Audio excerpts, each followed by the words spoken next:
이번에 월세 세팅이 모두 되어 있는 상가 건물을 사려고 합니다. 매입가는 25억 원. 여기서 나오는 보증금은 10억 정도 되고 은행에서 10억을 빌려서 여유자금 5억을 보태면 가능합니다. 대출에 대한 이자는 상가에서 나오는 월세가 300만 원 정도 되니까 감당이 되리라 생각했습니다. 하지만 요즘 대출 금리가 생각보다 높습니다. 대부분 4% 후반이고 이마저도 찾기 쉽지 않습니다. 대부분 5% 이하로는 불가능합니다. 그러면 10억 원에 대한 매월 대출이자는 400만 원이 넘어갑니다. 상가에서 나오는 월세로만 감당이 되지 않습니다. 추후 금리 인상까지 고려하면 결국 이 상가를 포기했습니다. 하우스푸어가 될 수는 없으니까요. 요즘 흔히 볼 수 있는 사례입니다. 한국은행이 기준금리를 한 번에 0.5 올리는 빅스텝을 사상 처음으로 단행했습니다.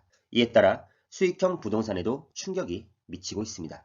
아파트와 마찬가지로 거래 감소와 가격 조정도 받는 상황입니다. 금리에 민감하게 영향을 받는 상업시설의 경우 정말 싸게 매입하지 않았다면 금리 상승기에는 임대 수익률과 시세 차익도 기대하기 어렵습니다. 투자 매력이 떨어지는 기간입니다. 최근에는 시세도 많이 올라 실제 수익률이 이때에도 미치지 못하는 곳도 있으므로 주의해서 투자를 해야겠습니다. 추후에 가격이 오를 것을 기대하고 물건을 매입하는 경우도 있겠지만 이런 금리 인상 시기에는 은행 이자를 계속 부담하면서 버티는 것이 현실적으로 쉽지만은 않습니다. 앞으로 상황이 더 안 좋아지면 대출 이자를 버티지 못하고 급매물이나 경공매 물건도 나올 것으로 보입니다. 역으로 기회로 보는 사람들도 있겠죠. 한편 부동산 시장이 조정 국면으로 들어가서 아파트와 같은 주택도 구입 후에 1년이 지나지 않았지만 팔아서 정리하고자 하는 심리가 강합니다. 이는 법원 등기정보광장 통계를 살펴보면 보유기간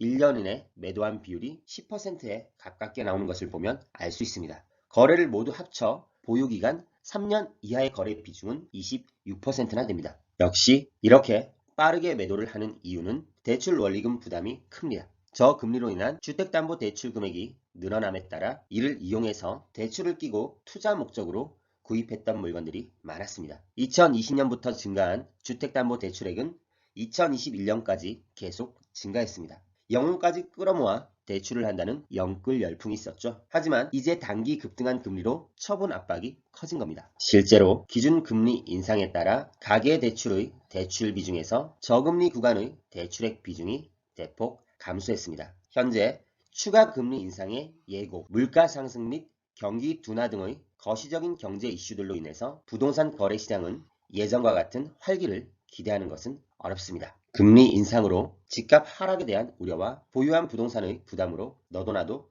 팔려고 하는 심리가 맞물리고 있습니다. 그래서 장기 보유보다는 처분을 선택하는 매도자가 계속 늘어날 것입니다. 일명 영끌 매수자들은 금융 비용 부담이 더욱 커질 것으로 보고 그 전에 처분하려고 마음을 먹는 모습입니다. 이는 누군가에게 또 기회가 될 수 있겠죠. 기준금리 0.5 인상의 빅스텝을 실행하였고 여기에다 추가 금리 인상을 시사했습니다. 게다가 물가 상승과 경기 둔화에 부동산 매물이 적체되고 있습니다. 내가 원하는 타이밍에 매도가 어려워지면서 비용적으로 심리적으로 부담을 느껴 처분을 선택하는 이들이 많아지게 되었습니다. 현재 부동산 시장의 흐름을 잘 파악하고 나의 여건과 상황을 판단해서 올바른 선택을 하시기 바랍니다. 쉽지 않은 시기에 포기하지 않고 계속 지켜봐야 기회를 잡을 수 있습니다. 그럼 오늘도 성투하세요. 감사합니다.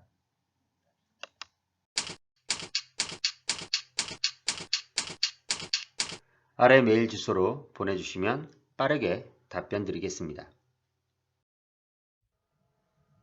네이버 카페에 오시면 더 많은 정보를 확인하실 수 있습니다.